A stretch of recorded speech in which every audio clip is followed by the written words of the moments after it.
நீங்கள் பார்த்து கொண்டிருப்பது உங்கள் ஜாஷுவா டிவி. சகல ஜனங்களுக்கும் நற்செய்தி.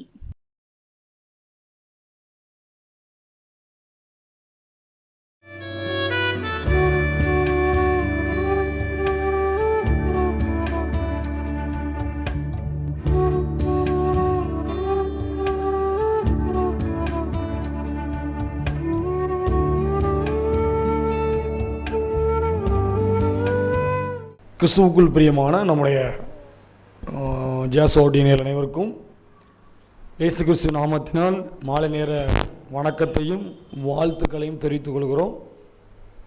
குறிப்பாக பரிசுத்த ஆவியானவர் இந்த பிப்ரவரி மாதத்தில் நம்மளை சிறப்பான முறையில் நடத்தி செல்கிறார். ஒவ்வொரு வாரமும் நம்முடைய செய்தியை கேட்குறீங்க, அதற்காக ரொம்ப நன்றி. செய்திகளை கேட்டு உங்களுடைய கருத்துக்களை நீங்கள் எங்களோடு கூட பேசுகிறீங்க, அதற்காக உங்களுக்கு நன்றி.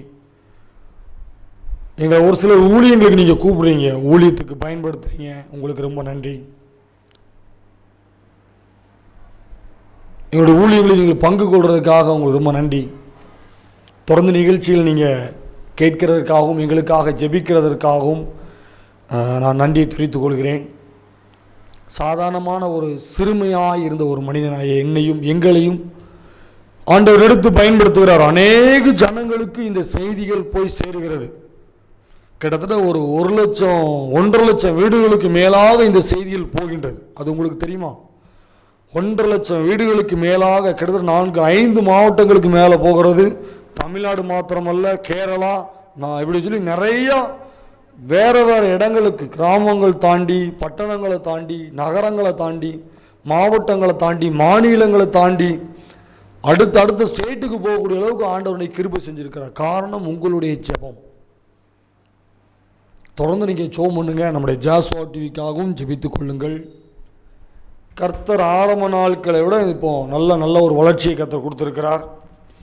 அநேக ஊழியர்களை, குறிப்பாக ஊழியர்களை கொண்டு இன்னும் எழுப்பி கொண்டு வருகிறார். ஊழியர்கள் மூலமாய் பரிசுத்த ஆவியானவர் தெளிவாக பேசுகிறார். அநேக மனிதர்கள் ரட்சிக்கப்படுகிறார்கள். இயேசுவின் அன்பு சொல்லப்படுகிறது. ஜாஸ்வா டிவிக்காக ஜெபித்துக் கொள்ளுங்கள். ஒவ்வொரு வாரமும் நம்முடைய நிகழ்ச்சி நல்லூர் கிதியோனின் அப்போஸ்தலர் ஊழியங்கள் மூலமாக வழங்கப்படுகின்ற இந்த உருவாக்கும் நேரம் அப்படிங்கிற நிகழ்ச்சி ஒவ்வொரு வாரமும் ஞாயிற்றுக்கிழமை மாலை 7 மணிக்கு நம்முடைய ஜாஸ்வா டிவியில் ஒளிபரப்பாய் கொண்டு இருக்கிறது. தொடர்ந்து நீங்கள் பாருங்கள், ஜெபம் பண்ணுங்க. எங்களுக்காகவும் எங்களுடைய குடும்பங்களுக்காகவும் ஊழியங்களுக்காகவும் ஜெபம் பண்ணுங்க. வருகிற லெந்து நாட்கள் நமக்கு சீக்கிரமாக ஆரம்பிக்க இருக்கிறது. லெந்து நாட்கள் ஆண்டவர் நிறைய ஊழியங்களை தரணும். ஆண்டவர் வல்லமையாக எடுத்து பயன்படுத்தணும். அநேக ஜனங்களுக்கு நாங்கள் பிரயோஜனமுள்ள மனிதர்களாய் ஆண்டவர் எங்களை எடுத்து பயன்படுத்தணும். உண்மை உள்ளவன் என்று சொல்லி எங்களுடைய கையில் கொடுக்கப்பட்ட ஊழியத்தை நாங்கள் கர்த்தருக்கு பயந்து கர்த்தருக்கு பிரியமான முறையில் உண்மையோடும் உத்தமத்தோடும் ஊழியம் செய்யணும். தொடர்ந்து நீங்கள் எங்களுக்காக ஜெபித்துக் கொள்ளுங்கள். நம்முடைய ஜாஸ்வா டிவிக்காகவும் ஜெபித்துக் கொள்ளுங்கள். கர்த்தர் பெரிய காரியங்களை செய்வாராக. ஒரு நிமிடம் கண்களை மூடி நாம் ஜெபிப்போம். நல்ல தகப்பனே, உமக்கு நன்றி. பரிசுத்த ஆவியானவரே, உமக்கு நன்றி. இந்த பிப்ரவரி மாதத்திலும் அப்பா இந்த செய்தியை கேட்பதற்கு கர்த்தர் கிருபைகளை கொடுத்ததற்காக உமக்கு நன்றி. உம்முடைய வார்த்தைகள் எங்களுக்குள்ளாய் கடந்து வரட்டும். இந்த நிகழ்ச்சியை யாரெல்லாம் பார்க்கிறார்களோ அவருடைய உள்ளத்தில் பரிசுத்த ஆவியானவர் நீர் பேசுவீராக.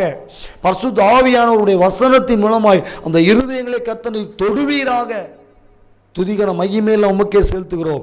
மீட்பர் இயேசு மூலம் ஜெபிக்கிறோம் நல்ல பிதாவே, ஆமென். நம்ம அழகான ஒரு செய்தியை கேட்டுக்கொண்டு வருகிறோம். எத்தனை பேர் தொடர்ந்து நீங்கள் பார்க்குறீங்கன்னு தெரில.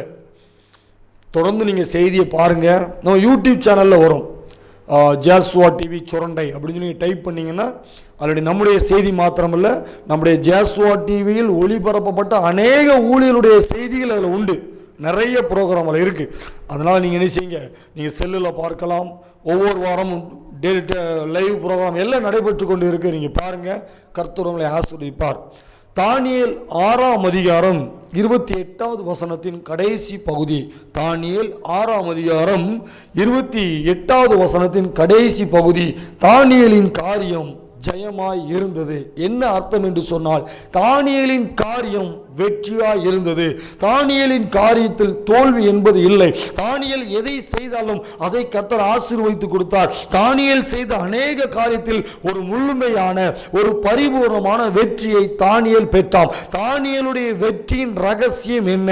தானியேல் எப்படி அந்த வெற்றியின் ரகசியத்தை காத்து கொண்டான்? செய்தியின் தலைப்பு வெற்றியின் ரகசியம் என்ன? இன்றைக்கு உங்களுடைய வாழ்க்கையிலும் என்னுடைய வாழ்க்கையிலும் வெற்றியின் ரகசியம் இருக்கிறதா? இல்லை என்று சொன்னால் தோல்வி என்பது நம்முடைய வாழ்க்கையில் இருக்கிறதா? யோசிச்சு பார்ப்போம். நம்முடைய வாழ்க்கை வெற்றியுள்ள வாழ்க்கை இருக்கிறதா? நம்முடைய வாழ்க்கையில ஜெயம் என்கிறது இருக்கிறதா? இல்லை நம்முடைய வாழ்க்கையில் ஏதோ ஒரு தோல்வி, சொல்ல முடியாத, கண்டுபிடிக்க முடியாத தொடர்ந்து தோல்வி நம்முடைய வாழ்க்கையில் இருக்கிறதா? இதைத்தான் இன்று யோசித்து பார்க்கிறோம். முதல் வாரம் ஜனவரி மாதம் கடைசி வாரம் பார்த்தோம் வெற்றியின் ரகசியம் என்ன. அந்த வெற்றியின் ரகசியம் இன்றைக்கு இழந்ததற்கான காரணம் சரியான தீர்மானங்களை தானியேல் எடுத்தான். தானியேல் சரியான தீர்மானங்களை எடுத்து ரகசியங்களை பாதுகாத்து கொண்டான். அவனுடைய வாழ்க்கையில வெற்றியை கர்த்தர் கொடுத்தார். தானியேலின் காரியம் ஜெயமாய் இருந்தது. இரண்டாவது வாரம் பிப்ரவரி மாதம் முதல் வாரம் தானியேலின் காரியம் வெற்றியாய் இருந்ததற்கு அவன் செய்த காரியம் பாவ அழுக்கான கரைகள் இல்லாதபடி, தன்னை பாவத்திற்குள் மாட்டிக்கொள்ளாதபடி, பாவமான காரியம் தன்னை தீட்டுப்படுத்தாதபடி பாவத்தில் விலகியிருந்தான். பாவம் வேண்டாம் என்று சொன்னான். பாவ கரைகள் அவனுடைய வாழ்க்கையில் அவன் அனுமதிக்கவில்லை. அதனால் அவனுடைய வெற்றியின் ரகசியம் பாதுகாக்கப்பட்டது. அவன் வெற்றியின் ரகசியம் அவன் இழந்து விடவில்லை. அவனுடைய பாவம் என்கிற அழுக்கான கரைகளை தானியேல் வெறுத்தான். வெற்றியின் ரகசியம் பாதுகாக்கப்பட்டது. இன்றைக்கு இந்த வாரம் மூன்றாவது தானியேலின் வெற்றியின் ரகசியம் என்ன? அவன் எந்த ரகசியத்தை பாதுகாத்து கொண்டான்? ஒவ்வொருத்தருக்குள்ள போன செய்தியில சொன்னேன், ஒவ்வொருத்தர் ஒவ்வொரு தொழிலில் வெற்றி பெற்று போய்கொண்டே இருப்பார்கள். உள்ள ஒரு ரகசியத்தை அவங்க ஒழிச்சு வச்சிருப்பாங்க. அந்த ரகசியத்தை எல்லாருக்கும் சொல்ல மாட்டாங்க. ஒரு சில கடையில் நீங்கள் நல்லா போய் சாப்பிட்டு பாருங்க, சாம்பார் நல்லா இருக்கும். பார்த்துருக்கிறீங்களா? சாம்பார் ரொம்ப சூப்பராக இருக்கும். அந்த சாம்பாருக்கு என்னெல்லாம் சேர்க்குறாங்கன்னு சொல்லி பக்குவத்தை வெளியே யாருக்கு நினைச்சோம்ட்டாங்க, சொல்ல மாட்டாங்க. அதே போலத்தான் தானியேலின் காரியம் வெற்றியா இருந்ததற்கு பல ரகசியங்கள் உண்டு. அதுல முதல் ரகசியம் தீர்மானங்களை சரியானபடி எடுத்தான். இரண்டாவது ரகசியம் தனக்கு பாவமான அழுக்கு கரைகள் வேண்டாம் என்று சொல்லி பரிசுத்தத்தை நாடினான். மூன்றாவது இன்றைக்கு ஒரு ரகசியம். தானியேல் 6ஆம் அதிகாரம் 10வது வசனம். தானியேல் 6வது அதிகாரம் 10வது வசனம். அதில் நீங்கள் வாசித்து பார்த்தீங்கன்னா, தானியேலோ என்றால் அந்த பத்திரத்துக்கு கையெழுத்து வைக்கப்பட்டது என்று அறிந்த போதிலும் தன் வீட்டுக்குள்ளே போய் தன் மேல் அறையில் எருசலேமுக்கு நேராக பல கனிகளை, அதாவது கதவு ஜன்னலை திறந்து அங்கே தான் முன் செய்து வந்தபடியே, அவர் ஏற்கனவே அந்த இடத்துல ஜெபிக்கிறாரு. அவர் தினமும் ஜெபிக்கிறாரு. அவர் எப்பெல்லாம் ஜெபிக்கிறாராம்? காலை, மதியம், சாயங்காலம். தினம் 3 வேளையும் தன் தேவனுக்கு முன்பாக முழங்கால் படியிட்டு ஜெபம் பண்ணி சோத்திரம் செலுத்தினான். தானியேலுடைய வாழ்க்கையின் வெற்றியின் ரகசியம் தானியேலின் ஜெபம். தானியேலுடைய வாழ்க்கையில தோல்வி என்பது இல்லை. மனிதர்கள் சொன்னார்கள், இவன் தோற்று போயிடுவான், இவன் செத்து போயிடுவான், இவனுடைய நண்பருடைய வாழ்க்கைலாம் முடிஞ்சது, இன்னையோட தானியேல் சரித்திரம் முடிந்தது என்று சொல்லி மனிதர்கள் சொன்னார்கள்.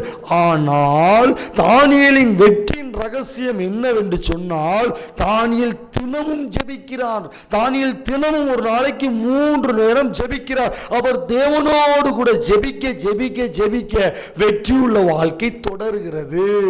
தானியேலுடைய வாழ்க்கையில் தோல்வி என்பது இல்லை. தானியேல் செய்த அநேக காரியத்திலும் தேவன் வெற்றியை கொடுத்தார். அந்த வெற்றியின் ரகசியம் என்னவென்று சொன்னால், தானியேல் தேவனோடு கூட பேசினார்.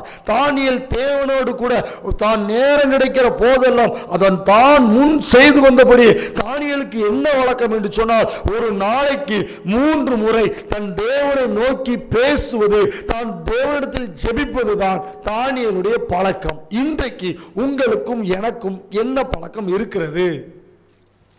ஏன் நம்முடைய வாழ்க்கையில வெற்றி என்பது இல்லை? எத்தனை முறை நம்ம யோசிச்சிருக்கிறோம்? நம்முடைய எத்தனை ஏன் அநேக காரியத்தில் தோல்வி? நல்லாத்தானே இருந்தோம், நல்லாத்தானே தொழில் பார்த்தோம், நல்லாத்தானே ஊழியம் பண்ணணும், நல்லாத்தானே இருந்துச்சு நம்முடைய குடும்பம். ஆனால் ஏன் வெற்றியின் ரகசியம் உடைக்கப்பட்டது? ஏன் வெற்றியின் ரகசியத்தை பாதுகாக்க முடியவில்லை? ஏன் நம்முடைய வாழ்க்கையில தோல்வி என்பது வந்தது? காரணம் தெரியுமா? ஜெபம் என்பது நம்முடைய வாழ்க்கையில இல்லை. நாம் இன்றைக்கு ஒரு நாளைக்கு எத்தனை முறை ஜெபிக்கிறோம், எத்தனை முறை தேவனிடத்தில் பேசுகிறோம்? ஏன் வெற்றியின் ரகசியம் பாதுகாக்கப்படவில்லை? கர்த்தர் உங்களை பார்த்து கேட்கிறாரே, வெற்றியின் ரகசியத்தை நீ ஏன் தொலைத்தாய்? உன் வாழ்க்கையில நான் கொடுத்த வெற்றியின் ரகசியத்தை நீ ஏன் தொலைச்ச, நீ ஏன் உடைத்த என்று சொல்லி கர்த்தர் உங்களிடத்திலும் என்னிடத்திலும் கணக்கு கேட்கிறாரே. தோல்வி தோல்வி என்று சொல்லி அழுது கொண்டு இருக்கிறாயோ? தோல்வி தோல்வி, என் வாழ்க்கையில வெற்றி இல்லை, ஐயோ நான் செய்த காரியங்கள் அனைத்தும் நான் இழந்து நிற்கிறேன் என்று சொல்லுகிறாயோ? தேவன் சொல்லுகிற வாழ்க்கை, உன் ஜெப வாழ்க்கை எங்கே? நீ ஒவ்வொரு நேரமும் எத்தனை முறை ஜெபித்தாய்? என்னோடு கூட பேசி பேசி அல்லவா நீ வெற்றி பெற்றாய். நீ பேசி பேசி அல்லவா உன் வாழ்க்கையில எத்தனை காரியத்தில் ஜெயத்தை கொடுத்து. இப்பொழுது உன் ஜெபம் எங்கே என்று சொல்லி என் கர்த்தர் உன்னிடத்தில் கேட்கிறாரே. உன் பதில் என்ன? உங்ககிட்ட தான் கேட்கிறார். வெற்றியின் ரகசியத்தை பாதுகாக்கணுமே. நீங்க ஜெபிக்க மறந்துட்டீங்களே. மனிதர்களிடத்தில் போய் ஐடியா கேட்டமோ? எனக்கு ரொம்ப பிடிச்ச வசனம் ஒன்று சொல்லிட்டான். எனக்கு ரொம்ப ரொம்ப பிடிச்ச வசனம், மனுஷனை நம்புவதை பார்க்கிலும் கர்த்தர் பேரில் பற்றுதலாய் இருப்பதே நலம். மனிதனிடத்தில் போய் பேசி ஒன்றும் கிடைக்காது. மனிதனிடத்தில் போய் பேசி எந்த உதவியும் கிடைக்காது. நீங்க உழைக்கிற உழைப்பெல்லாம் பிடிட்டு போயிடும். ஆனால் என் ஆண்டவர் கேட்கிறார், நான் உனக்கு வெற்றியை கொடுத்தேனே, நீ என்கிட்ட எவ்வளவு தூரம் பேசின? இடம் கிடைக்கும் பொழுதெல்லாம் என் பாதத்தில் வந்து உட்கார்ந்தியே, என்னை நோக்கி நீ கூப்பிட்டாயே, நான் உனக்கு மறு உத்தரவுடன் கொடுத்தேனே. இப்போ நீ எங்க போய் உட்கார்ந்திருக்க? எனக்கு தெரிந்த ஒரு நண்பர் உண்டு. அந்த நண்பர் சொல்லுவாரு, ஒரு மாதிரி பேசுவார். பேசிட்டு அவர் சொல்லுவார், கிறிஸ்தவர்கள் இப்போ பழைய மாதிரிலாம் இல்லை, கிறிஸ்தவர்கள் பழைய மாதிரிலாம் இப்போ இல்லை, எங்களுக்கு வியாபாரம் நல்லா நடக்கு, எங்களை தேடி நிறைய நபர்கள் வராங்க. யார் தெரியுமா நிறைய நபர்கள் வராங்க? கிறிஸ்தவர்கள் தான் எங்ககிட்ட வராங்க. கிறிஸ்தவர்கள் எங்களை பார்க்க வருகிறார்கள். கிறிஸ்தவர்கள் எங்களிடத்துல ஒரு சில பொருட்கள் வாங்க வராங்க. அவங்க வீட்டில் கட்டி போட்டிருக்காங்க, அவங்க வீட்டில் உள்ள கொண்டு வச்சிருக்கிறாங்க. யார் சொல்லுகிறார்? எதையும் கொண்டு வீட்டில் கட்டி போட்டா வெற்றி வராது. எதையும் கொண்டு வீட்டில் பீரோவில் கொண்டு வச்சா வெற்றி வராது. ஜெபிக்கணும். எதையும் ஒன்று கட்டி போட்டாச்சுன்னா வெற்றி கிடையாது. ஜோமன்றோமா? ஒரு செல் எடுத்தால் 1 மணி நேரம் பேர் தெரியுமா உங்களுக்கு? ஒரு செல் எடுத்து வாட்ஸ்அப்பு, ஃபேஸ்புக், இன்ஸ்டாகிராம் போனால் 1 மணி நேரம் 2 மணி நேரம் ஈஸியாக போயிடுது. நம்மளால 10 நிமிஷம் ஜெபிக்க முடியல. வெற்றியின் ரகசியத்தை பாதுகாக்க முடியவில்லை. வெற்றியின் ரகசியம் உடைக்கப்பட்டது. பிசாசானவன் உங்களுடைய வெற்றியுள்ள வாழ்க்கை அவன் உடைத்து போட்டான். காரணம், உங்களிடத்தில் ஜெபம் என்கிற ஆயுதம் இல்லை. நல்லா புரியுதா? இப்போ எனக்கும் சேர்த்தா நம்ம எப்படி ஜெபிக்கிறோம்? தாவீது ஒரு நாளைக்கு 3 நேரம் ஜெபிக்கிறார் தெரியுமா உங்களுக்கு? தாவீதோட வெற்றிக்கு காரணமும் ஜெபந்தான். அன்னாளுடைய வெற்றிக்கு காரணமும் ஜெபந்தான். ஈசாக்கு தன் மனைவிக்காக ஜெபிக்கும் பொழுது ஆண்டவர் ரெட்டிப்பான நன்மையை கொடுத்தாரு. அப்ப ஈசாக்கு தன் மனைவிக்காக ஜெபித்தான். யோனா கடவுளுடைய பாதத்தோட்டு விலகி போனது உண்மை.